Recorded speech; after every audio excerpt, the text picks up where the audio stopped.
Lutile. I got to right account.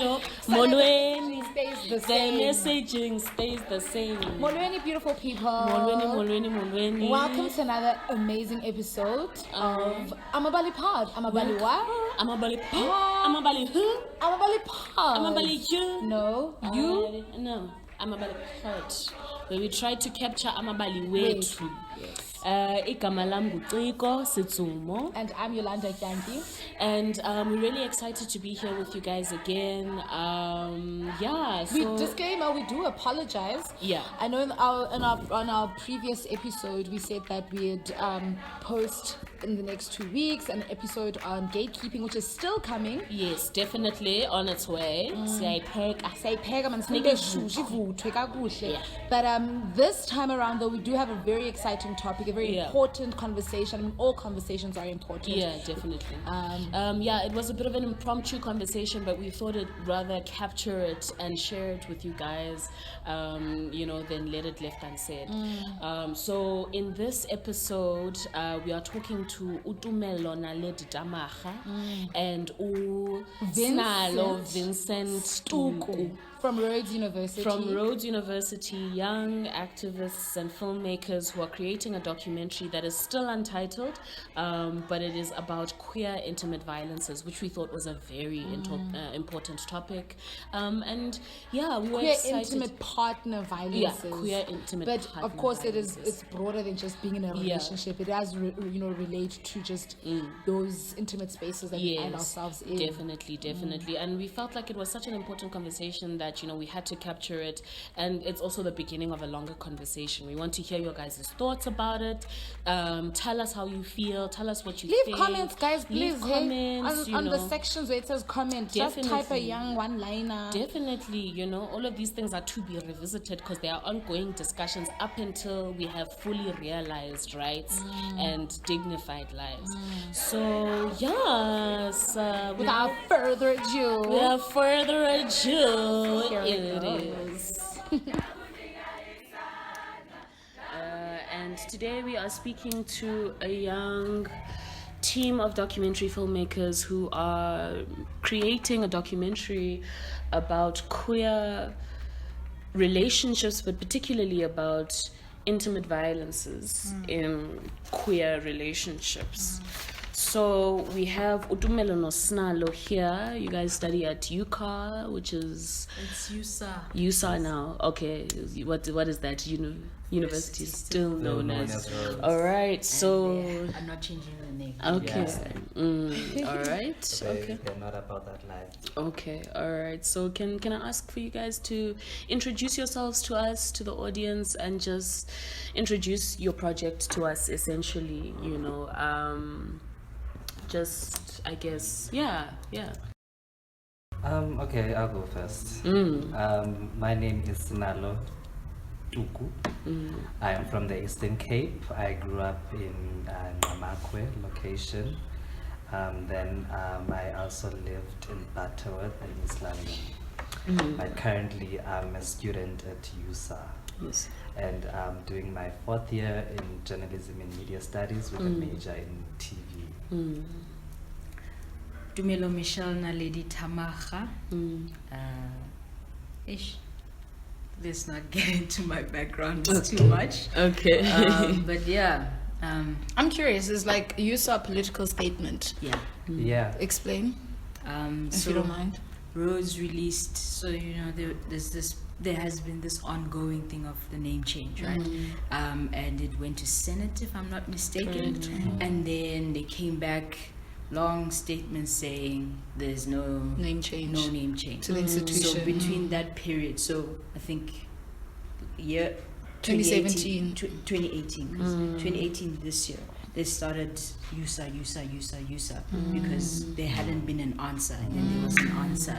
So everyone just makes that. It's not a joke, but it's like a statement. It's a statement that is still known as Rhodes. I don't think they're gonna do anything about it in terms of like changing the name.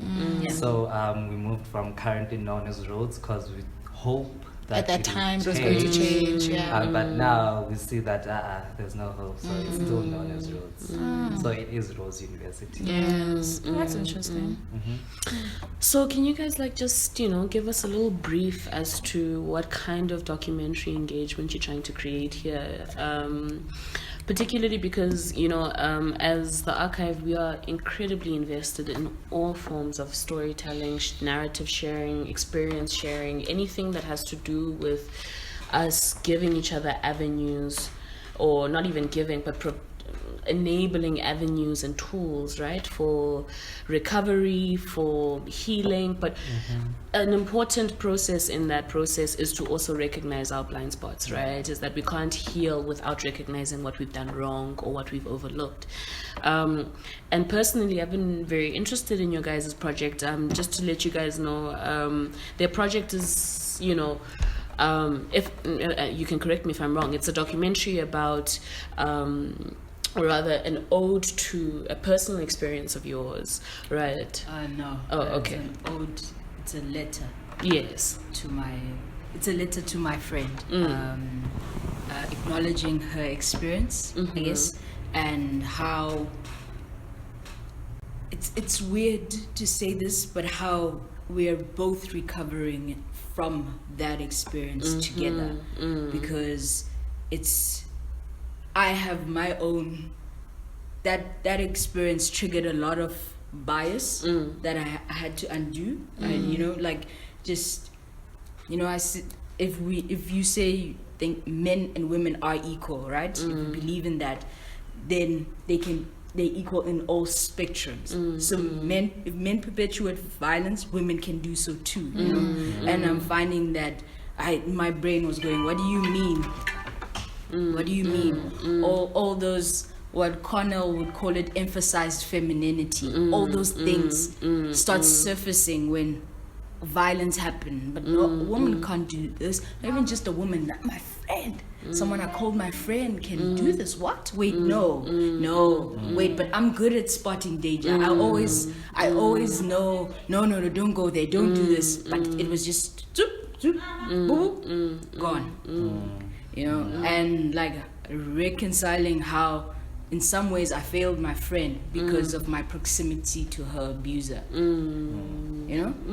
and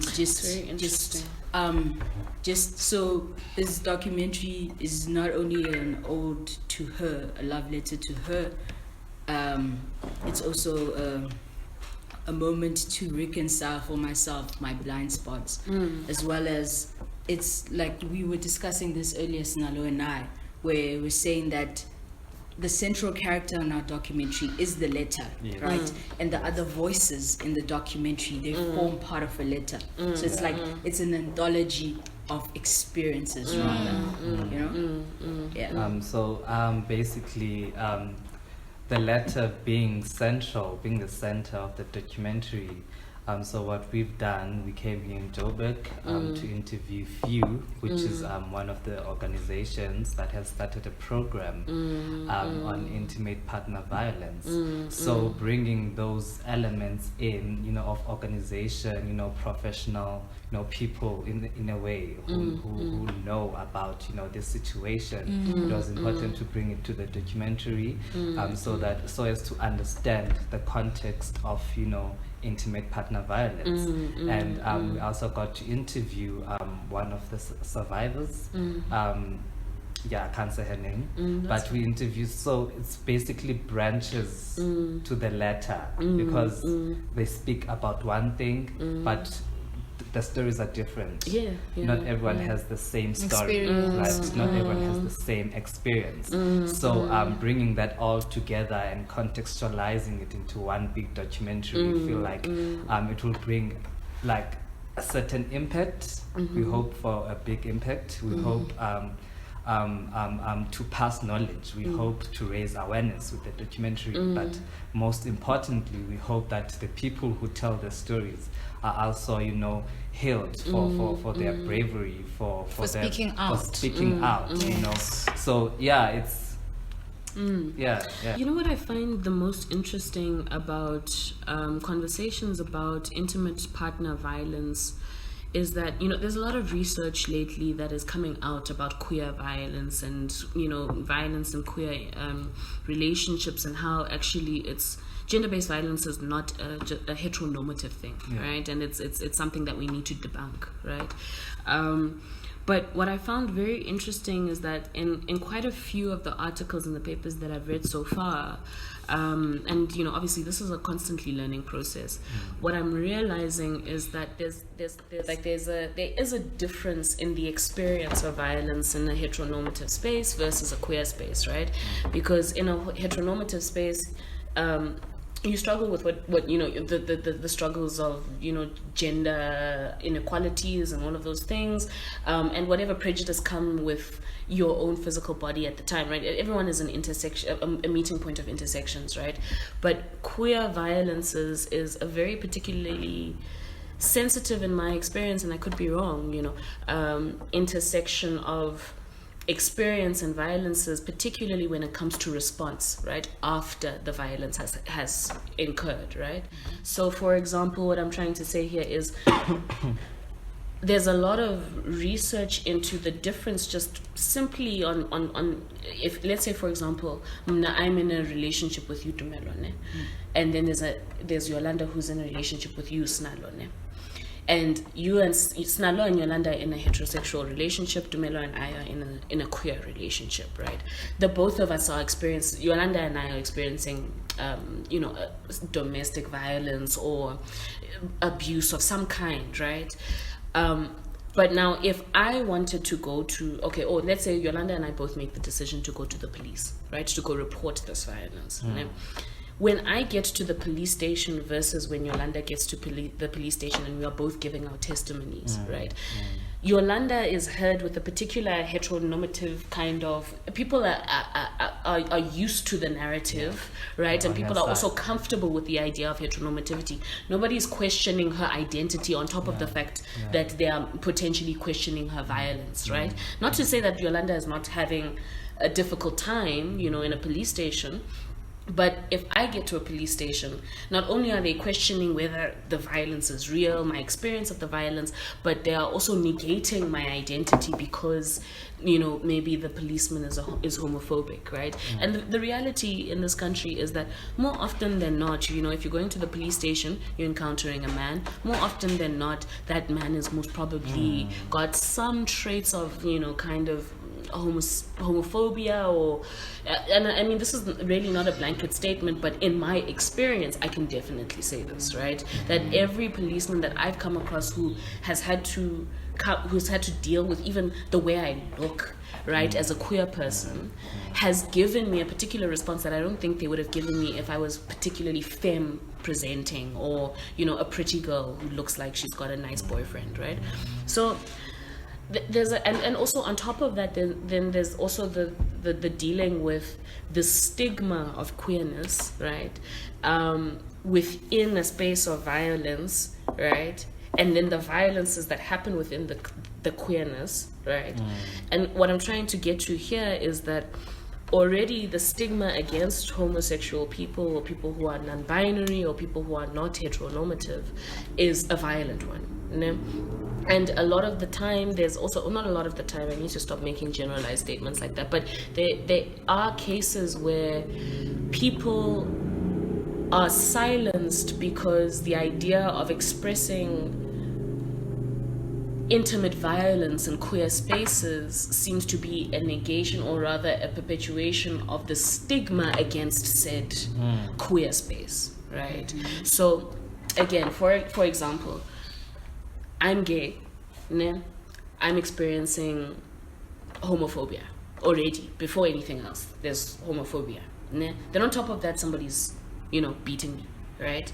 Now, my access to expression and access to giving my testimony is hindered because even the idea of me saying that queerness can even begin to become the bad thing that people want it to become because of the stigma of homophobia is a conflict in myself, so a lot of people remain quiet, right, because they're also fighting against that stigma.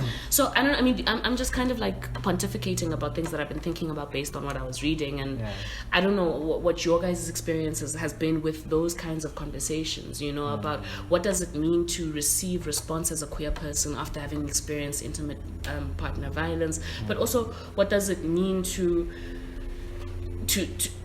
what have you guys rather seen with regards to silencing, right, the experience of intimate partner violence and queer relationships due to, other factors that are within also the queer community? Sometimes it's not even about a homophobic person. It's about somebody saying, like, abantu mustn't know our troubles. This is things that we must talk about in the kitchen, when the doors are closed or whatever.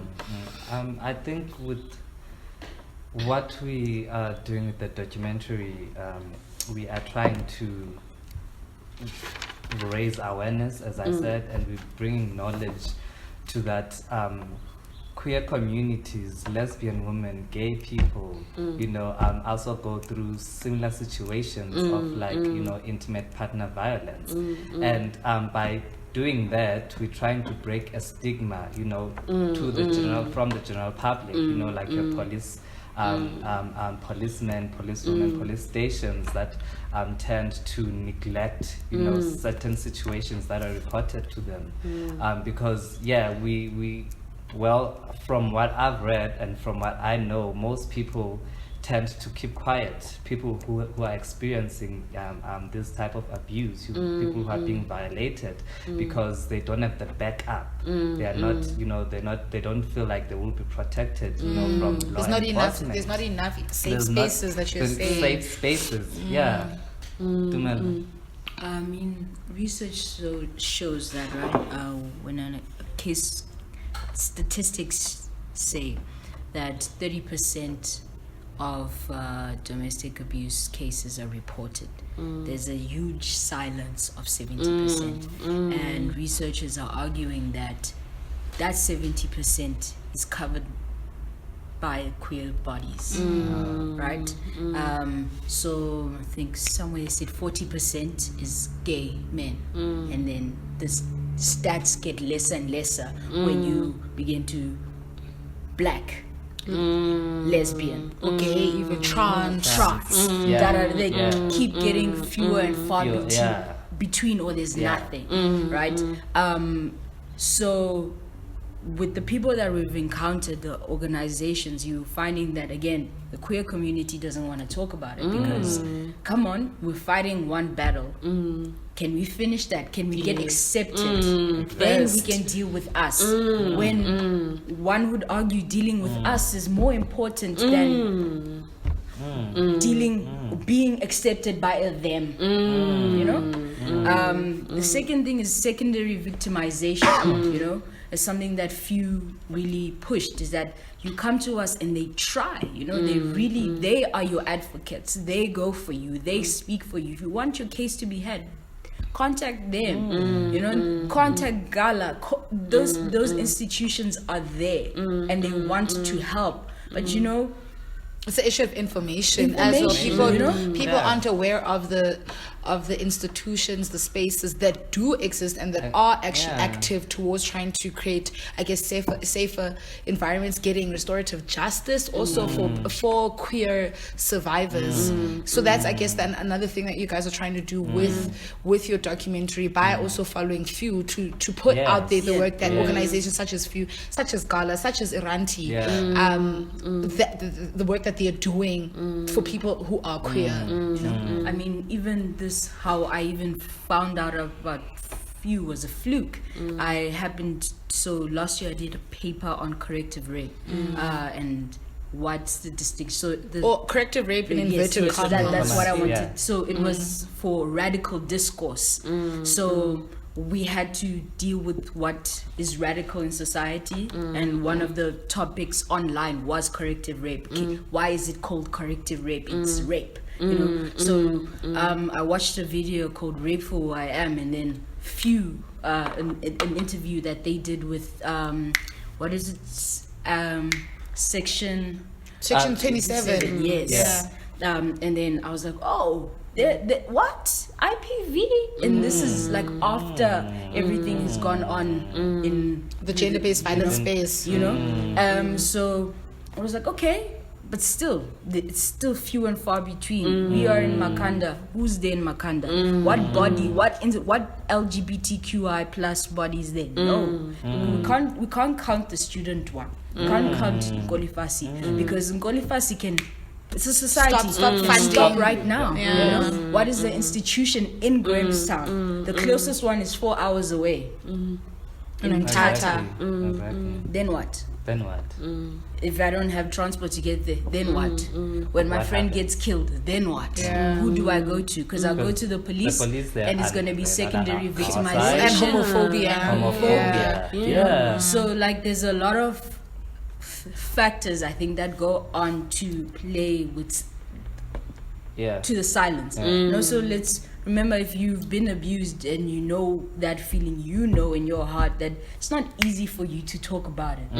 Just as a general human being, forget your sexuality or identity at your core. As if you're traumatized, more likely you'll be quiet. Now you add the fact that you've been traumatized for your sexuality and you've been for your race, and for your womanhood position, financial.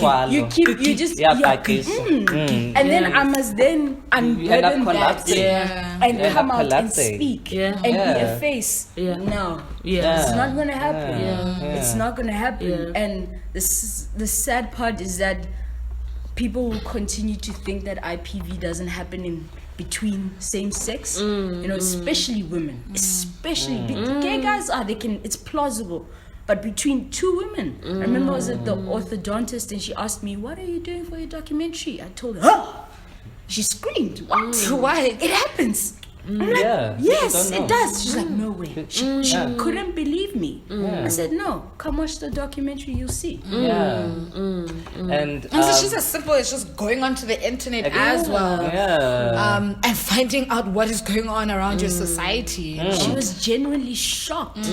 She was like, "Are you serious?" I'm like, "Yeah, I never knew that." And you know, it's interesting that at that point I was like, "Huh." But a couple of months ago, was like, wait. Exactly. It's possible. The first time, as you said, when your close friend told you about what had happened to her. And it didn't matter that it was a person that I knew. It's my blinkers were like, what woman? No way. Even though, honestly, I stopped for a moment and I looked at my life and I'm like, geez, can I swear?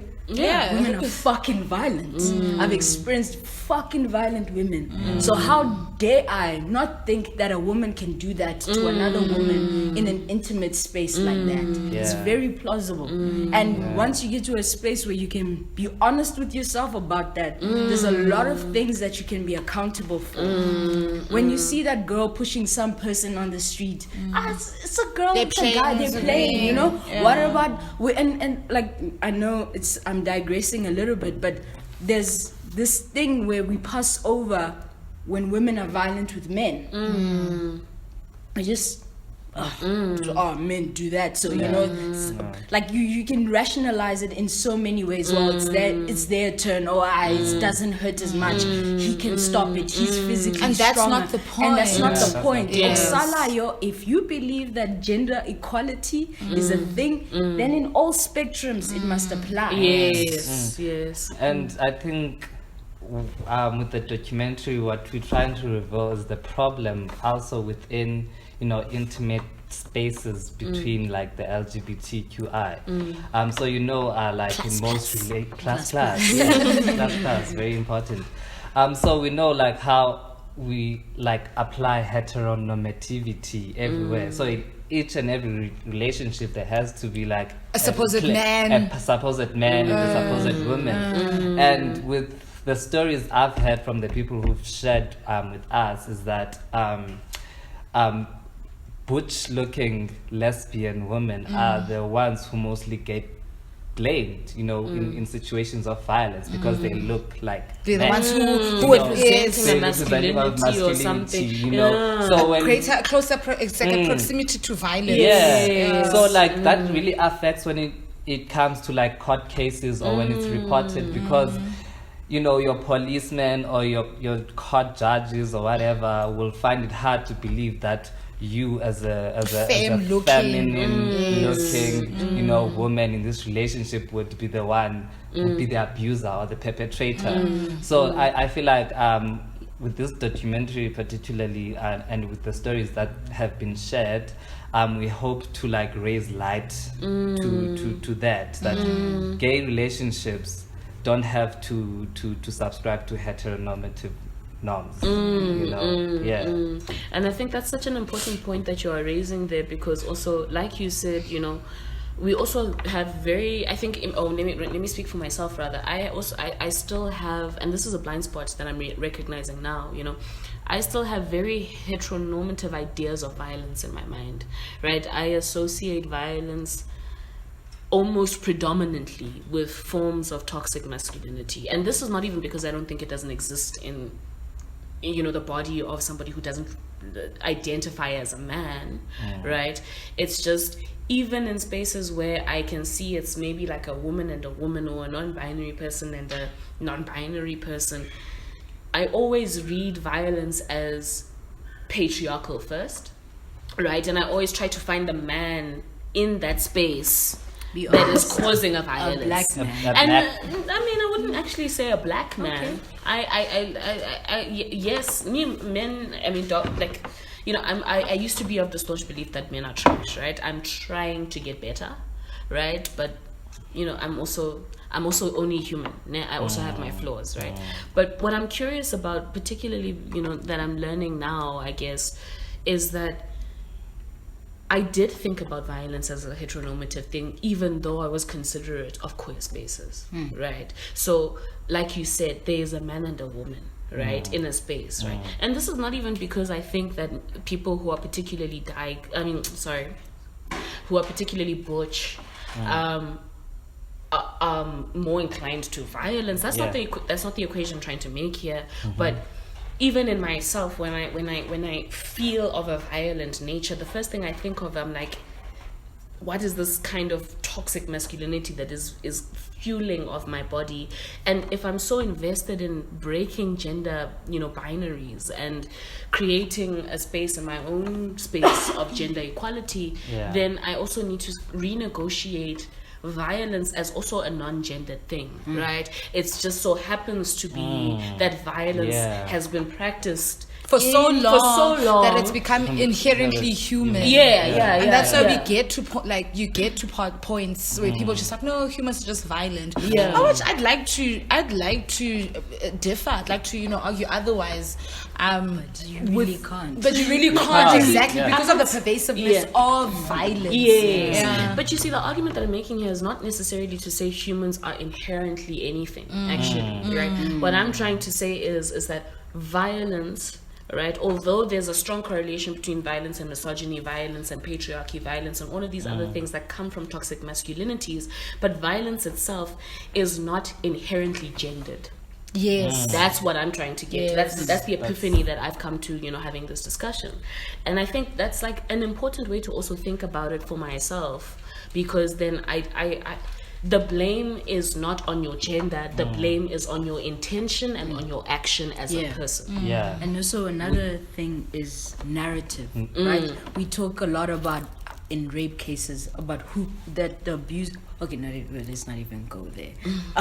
In cases of abuse, your abusers tend to control your narrative, right? And there's something that I watched an interview on the Daily Show, and Queer Eye. Anybody watch Queer Eye? I actually haven't. There's this guy called Karamo Brown. So he grew up in an abusive home. He watched his dad beat his mom, and he associated violence as you can't hit a woman, but you definitely can hit a man.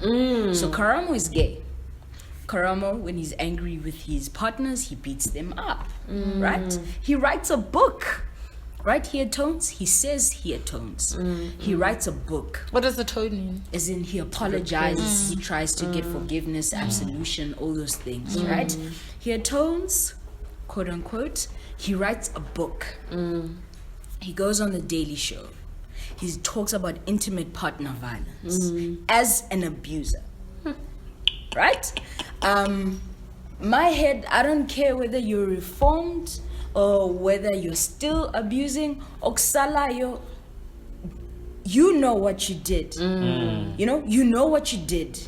Are you the right voice to speak about this? You have the platform. You definitely can call on Sinalo, you can call on Tumelo, you can call on whoever is there in America who has been a survivor of this to be the first person to speak about it. Why you? Why an abuser? Because obviously it's default, human nature. You are going to paint yourself as somebody who's reformed or who is reforming or who's learning. And I'm not like diminishing that he probably did that, but Oksalayo, you know, there's I believe there's certain processes that should be adhered to. I do not think that perpetrators or reformed abusers should be the first people to speak. Yes. I think that's another thing, like giving voice to the survivors, because they're not often given a voice to express themselves, because they're often questioned all the time when they report their cases. It's always a matter of having to prove Ubana, okay, did she or he or they did this to you? So that's discouraging. Like for me personally, that's why, like for me, I would like end up leaving the whole situation, because the support structure ayiko, the no one seems to be on my side. My side is questioned. Like, what do I do?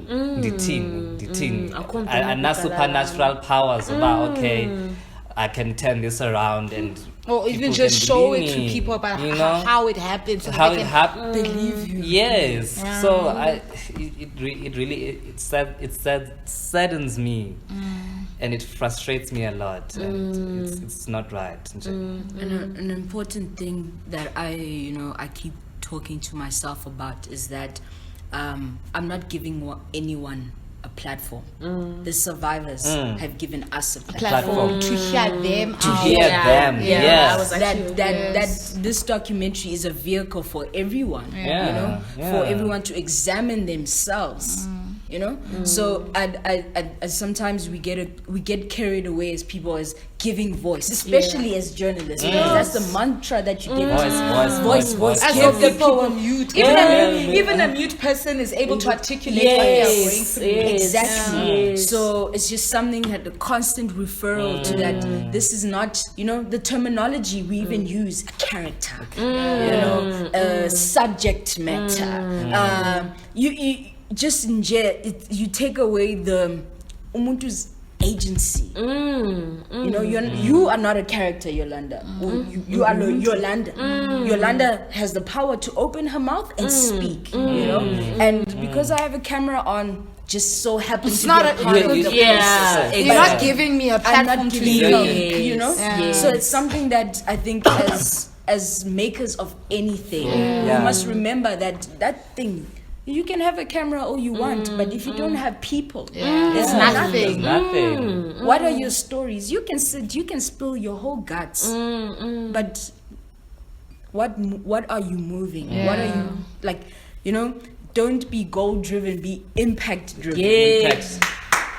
But even then, it doesn't mean you're gonna we all have big dreams. We want all our work to reach millions and billions of the people that are in this world. But literally, if this changes one person's life, I'm good. I'm good because it did that for me. There's a transformation that happened in me that I want to share, I guess, and make impact with that transformation that has happened.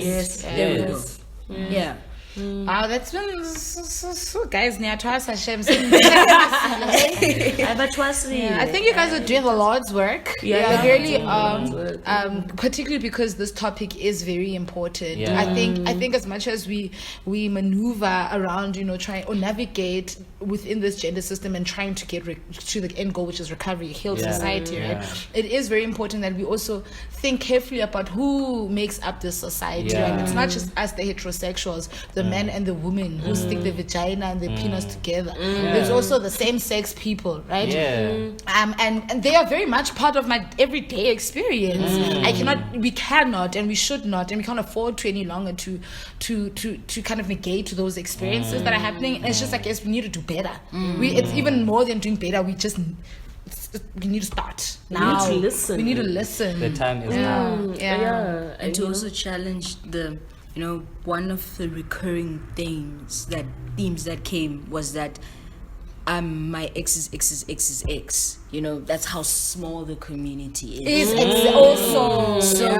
But like, if you continue to think about it as just small and congested and we're stuck like this, we want to be united when we actually aren't.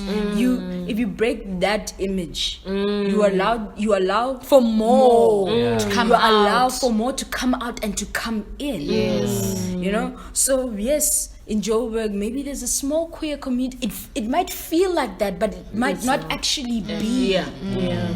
Because we are humans, we tend to stick into that thing, that clump together, that clump. But it's a challenge for everyone to break away from whatever their clump is. Whatever that name you give your clump, break up. Allow something to come in, allow something to come out, because you have nothing to even lose. In those clumps of heterosexuality, you have others inside there who want to be more authentic than they are. They don't want to feel like they're subscribing to a space that has been I guess described and what is this thing created without their consent. So even in those clumps there are people, so it's just listening, it's empathy, it's just being a good human being, not looking at people for what they might look like. It's just they are a person. And sometimes it's not even as simple as good and bad. It's just about being a considerate person who respects the rights and the dignity of another person. Right? And that's, I think, what we're getting to, right? Is that violence, again, it doesn't sit on a gender spectrum. The gender spectrum must be broken to begin with. So violence is what it is, and we need to deal with it. We need to understand that we have blind spots to it, and we also need to understand that the only way to move forward is to recognize and be accountable for our blind spots where we have overlooked, and make sure that every action then forth is a considerate one that is working towards the full engagement and enjoyment of our rights as people.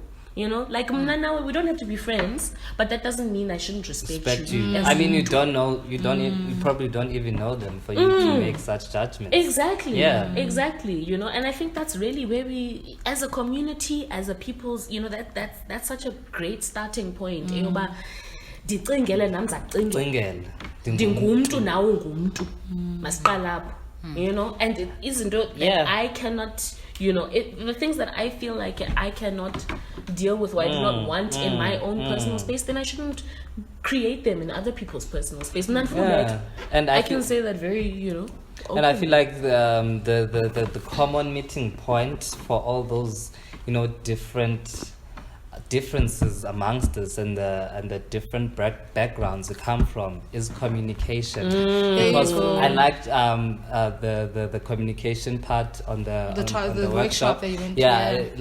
I really loved that, because we really need to communicate. I might come to you and offend you unknowingly, although there are people who do that intentionally, but there are those who come and offend you, but they don't know. It's up to you to educate them without being rude or without being fighting and stuff like that. It's this thing called wokeness, darling. But it's this thing called wokeness, where wokeness doesn't want to be accountable for its own. The thing is, what I find interesting is a relationship. As much as I think, even in the work that we do, we need to be very careful in demanding so much without wanting to also sit back and also reflect and introspect as to that point.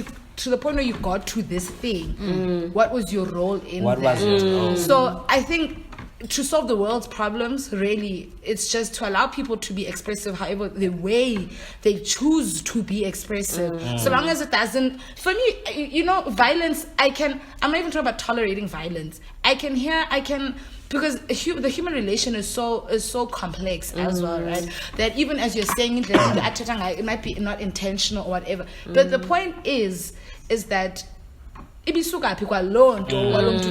yes, allow them. Okay, why? Before I even answer your question, why exactly? You know, so I think another thing I want to come to terms with as a person is that life is going to be tricky. But so long as you are willing to adapt, do this, because it's a constant up and down, up and down. I mean, I don't know. For me, that's where I think the learning also comes in, and also being like, I don't want to teach you.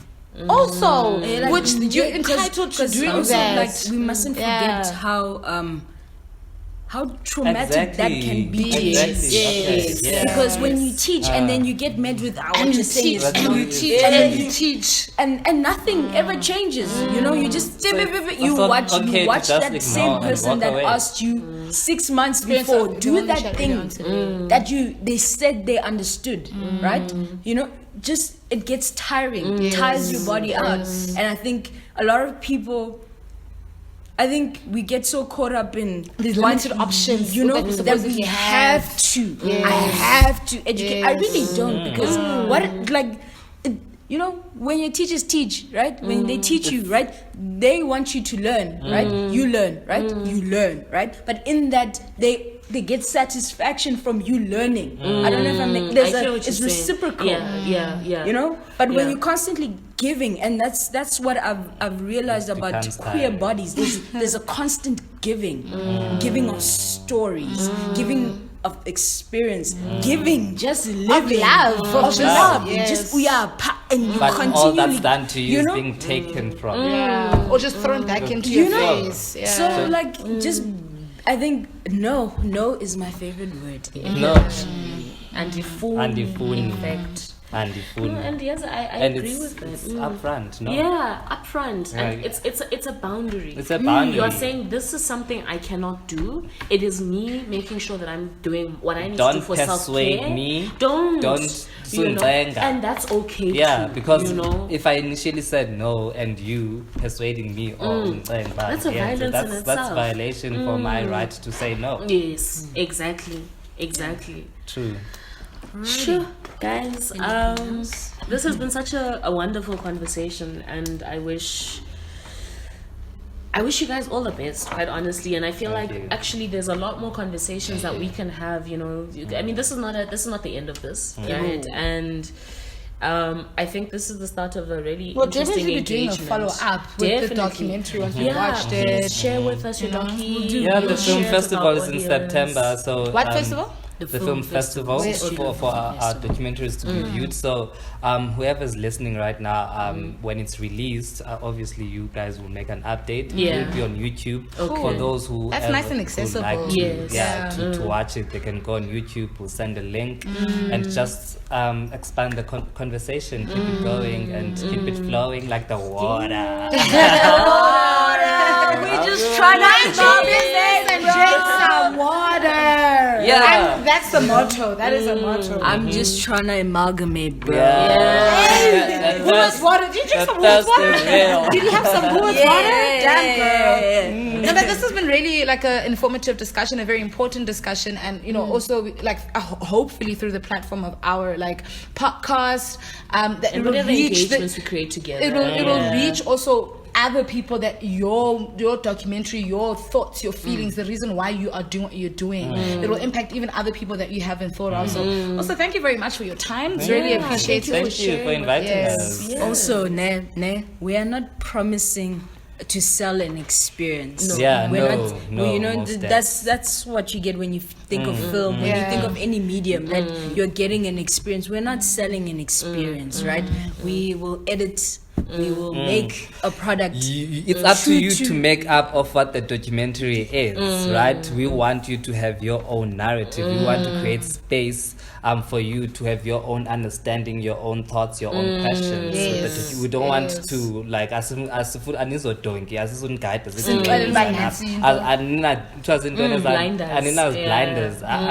We want you to use your mind and do the unlearning process yourself. Because also learning is like healing, right? You can't force somebody to do that. They have to choose that for themselves. You make the decision to learn. You make the decision to heal.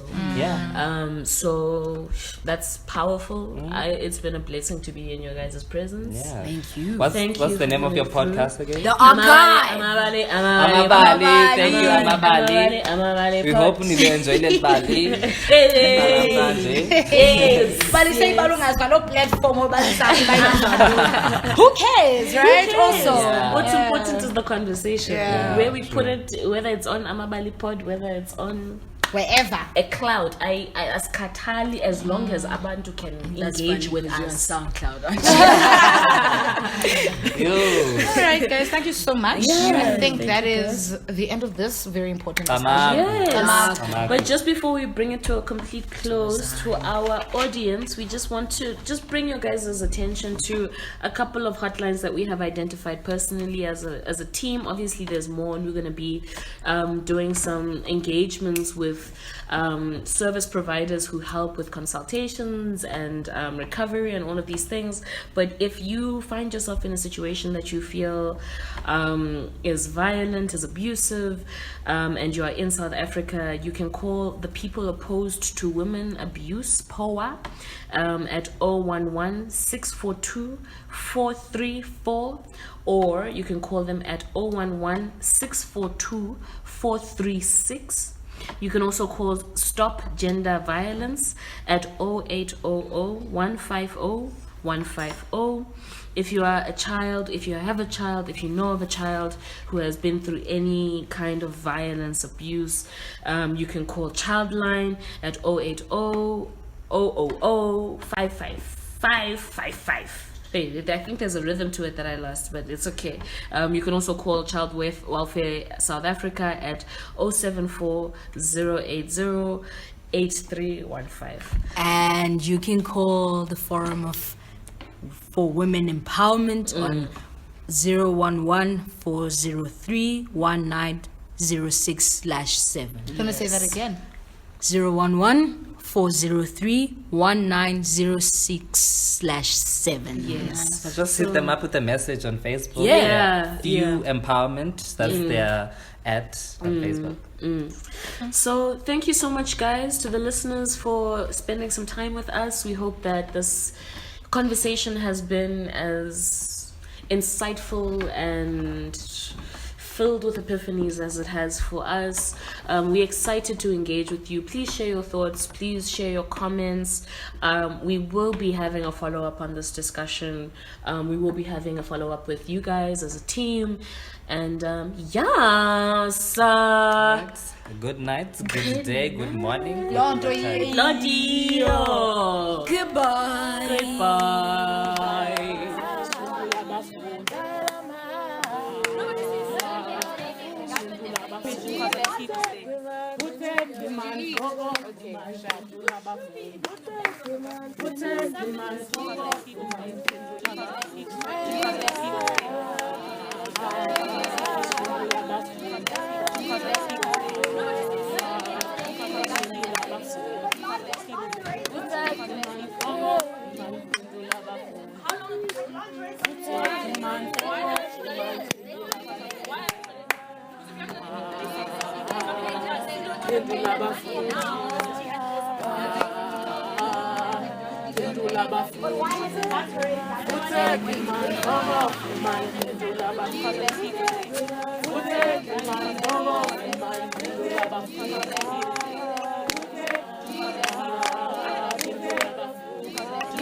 Violent.